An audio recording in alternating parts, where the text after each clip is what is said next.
So we're happy to have you, and you're not new to Sunday Brunch, but the fact that you are always giving us wellness, woo-saw moments. We just want to take a chance to sit down and talk with you. We have new audience members. We're streaming now on new platforms. I love it. We want people to know how amazing you are. Well. And you're the founder of Liberation Strategies. Liberation Health Strategies. Thank you. Yeah. And obviously a physician leader, strategist, advocate for wellness. You help center our wellness. So we're happy to have you again at our table. Thank you so much. Thank you so much. It's a pleasure to be here. Thank you. So, Dr. Toni, you've had such a powerful career as a physician, an advocate. Can you share your journey and what inspired you to start the org that you founded? And how do you center and practice around wellness, equity, and community care?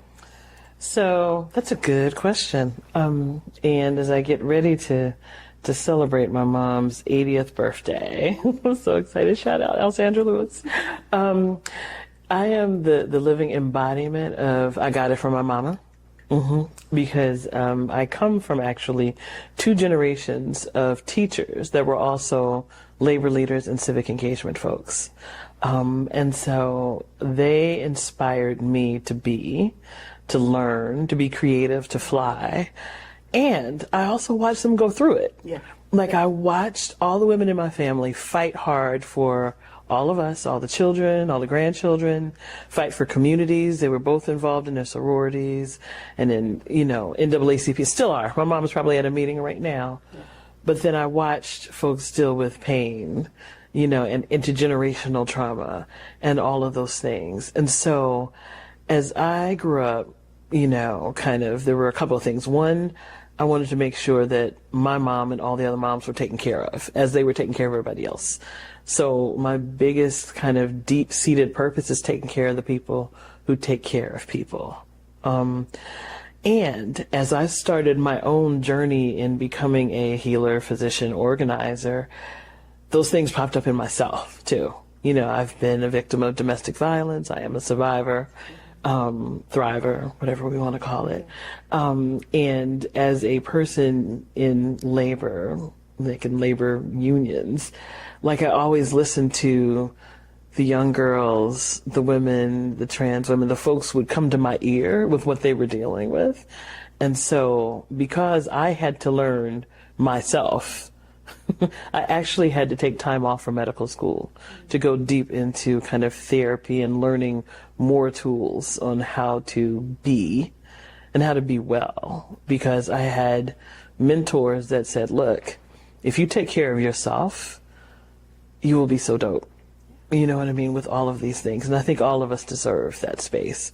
So that's, kind of where it comes from, watching, learning, listening, and wanting better for all the women, labor leaders, civic engagers, feeders, people who got me a plate when there were, you know what I'm saying. Yeah. We know, because it's the Higher Heights way to acknowledge all the sisters. So that's how it started. And with that, it's just chasing what I love, how I love, and how to be better at it, I love that. And I love that the idea of putting on our own oxygen mask first and taking care of those, take care of others. Because as we know, this work is hard, particularly in this moment. We are in probably some of the most divisive, racially toxic times that many of us have experienced in our lifetime. And can you talk a bit about what unique pressures you're seeing that Black women are facing in this moment when it comes to wellness and balance, and how can we get there to make sure we're taking care of ourselves? Oh my goodness. I can hear the collective sigh from our sisters that are listening, that are watching us right now, because the challenges are all the things. Because to be clear, we retired before the pandemic. We retired before the pandemic. Do you remember when the pandemic started in 2020? How many folks were kind of like, oh, I got to stop traveling. Yeah. Oh, I have to stay home. Why am I happy that I actually get to rest for a second? Like that was, and so the fact that we've been kind of building from, the pandemic, being sick in the pandemic, having so much loss, from the pandemic, still dealing with health issues, friends and family with health issues, listening to, those of us that worked so hard on the election last year, still carrying those wounds there, but ready to fight. And the continued assault on Black women and Black bodies. We're catching all of it, so that it's a challenge. So I appreciate where I feel like we collectively, a lot of Black women had to take a breath, take a pause. One, just for all the stuff that happened before November and up to November. But two, if there's anything that I have learned about Black women, from my ancestors to my mama them, to the young ones I like to listen to in their 20s and teens who will challenge us, is that we can imagine things. So part of that pause was that, okay, so we know this fight is not like a fight that we've done in our generation. And so we need to figure out how to handle whatever that little pain is, whatever that little itch is, whatever little appointment I didn't do, figure out get ready. It's like we're training for Olympics, or, we're training for like the revolution, basically. So it's that I feel like the pause that a lot of Black women took in different ways was like, let me figure out my strategy, my personal strategy, because, the phrase, "they're not gonna kill me," we know, because a lot of us in those 107 days and before, like, literally just left it all on the field, and here we are. And so this idea that, like, we need to bring our best, whatever that is for you. And I'm not talking about Western medicine definitions of, good health. I'm talking about whatever you need for your mind, body, and spirit to align with your purpose in this moment. Whatever that is. It's like, that's the thing. That's the secret sauce that people are trying to figure out right now. Whether it's more breathing, more time in nature, figuring out if I'm cooking, figuring out who my people are, who the people are I can vent to, who the people are I can just sit with and cry, who the folks I can dance with and like get crazy with, who I can do the line dance with, whatever it is, getting our inventory together for this fight, this revolution. And I love that the wonderful, magnificent president of the National Education Association, Becky Pringle, said today, it's not just about fighting back, it's about fighting forward. Yeah. So we want to be ready to fight well and joyous and cute with it. I know, that's right. I love that, fighting forward, because when you were talking, and I know, you talked previously about collective care, and also about individual healing. And you were mentioning all the things that we've been through in recent years, and just a minute to think about that.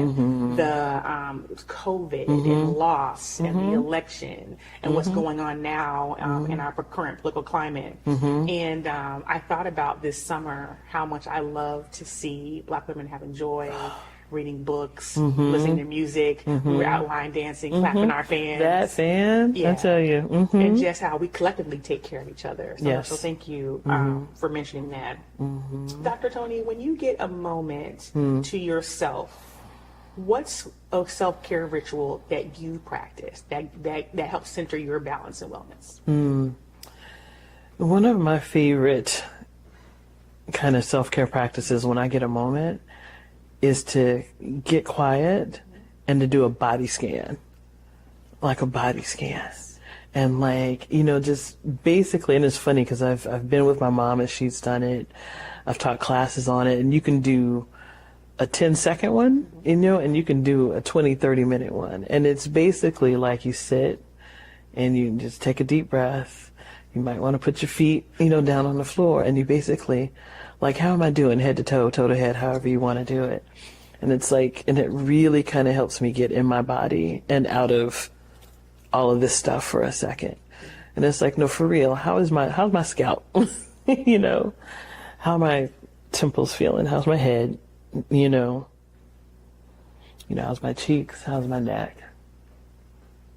And that's where you usually kind of start, how's my shoulders? How's my breathing? How's my heart?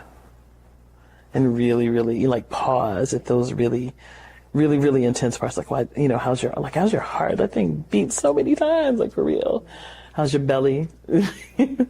And really be gentle with your belly. Rub on it, in and out. Be loose with it. How's your lower back? How your hips? How your knees? Can we have a moment for the knees? For the knees. I love you, knees. My knees did so much, those dropping it like it's hot in the 90s and all the things. So she gave, so I have to love on my knees for all the walking and everything I've done. And whatever the body parts are that work for you, because we have sisters of all different beautiful bodies. And so all the way down to your toe and all the way back up. And you can do it quick, like let's pretend like you're taking a shower of joy and blessings and seeing what's coming to me about my body. But also you can just do a prayer of gratitude all the way up and down, like, ooh, thank you head, thank you ears, thank you nose, thank you whatever. But that type of thing, there's this phrase about getting out of your head and into your body. Like that's a self-care practice for me. That's also a little bit of a diagnostic that sometimes might tell me to sit my tail down if but that's one of my favorite, and doing breaths and loving on whatever else needs to be loved on. Yeah. I love that. And those are two new things that I have probably started in the last year. I like to listen to the Peloton app. And Chelsea Jackson Roberts does, one of the things that she does is a body scan. And I can sit there and meditate. And you're right, we're always going. I never think, wow, how is my scalp? My ear? Like literally go through your body. And also some of the things that she does is a gratitude meditation and just to sit there in gratitude. So those are great practices. Thank you. Thank you for sharing that. And just because we always need something to lift our spirits, tell us what's on your current wellness playlist. Ooh, child. What are you reading that brings you joy? What's going on that you can share with people? I tell that I can share with people, right? Well, my playlist is a little bit like all over the place. It is all over the place. Like I got the kind of Aretha Franklin rock steady kind of thing that actually takes me back to cheerleading days a little bit, if you know, you know. And then, Cardi B's got the new gig out. So that's safe. From a place of like where I've been in my life, and also what we're dealing with political violence. Folks in the news acted like that was new, but black women, you and I know, and we know a lot of our sisters that run for office, one of the things that I'm so grateful that our folks do is take care of and listen to, our black women elected officials and running for office that are dealing with that type of stuff all the time on blah, blah, blah's list. So anything that's gonna, from Cardi B's Safe to any Beyonce track that has you ready to fight, let's go. I love that. Love me some Alice Coltrane. If I like to kind of just get into my woosah kind of space, little jazz kind of whatever mix. And then I'm a house music person. So all that kind of just turn on the music and dance around. That's me all day. For books, so I'm gonna go a little bit left because I need some. I'm a romantic kind of at heart, and shout out to the curvy girls in the streets who are watching. No shade to everyone else. It's all for everyone. I love Danielle Allen. This author has this series of books called the Curve series. And it's everywhere from Plus Girl Player to Curvy Girl Summer. And I love the audiobook because the actresses and the actors kind of really get into the nuances of love stories and datings and what it is to be really loved on and taken care of and all of the stuff. If you need a book that kind of inspires you on how to get more into circle keeping or creating, I love Ruth Jean Noel's kind of restorative justice and circle keeping practice. She's a good friend of mine based in Florida, knows how to organize this healing and wellness stuff. I love that particular book. And always Eloquent Rage by Dr. Brittany Cooper. Yes, if you just need to fight. Yeah. So those are great books. I'm gonna check out those. I also like audiobooks. They're told really well. I'm gonna check out the Curvy Girl books. Well, Dr. L. Toni, I know that you're here to help us with our woosah moment and to just how to breathe and take care of ourselves in this current moment. So I'm going to get out of the way. But thank you so much for coming to sit down with us. And thank you so much for just always being there for us and helping us, see our way clear of all the clutter that we deal with every day. Thank you. It's totally my pleasure. And, I'm so grateful for Higher Heights and for the Higher Heights family and for you, April, and all your work, and you, Glenda, and you, all of the folks named, because it's, having a home is medicine. Yeah. It's medicine.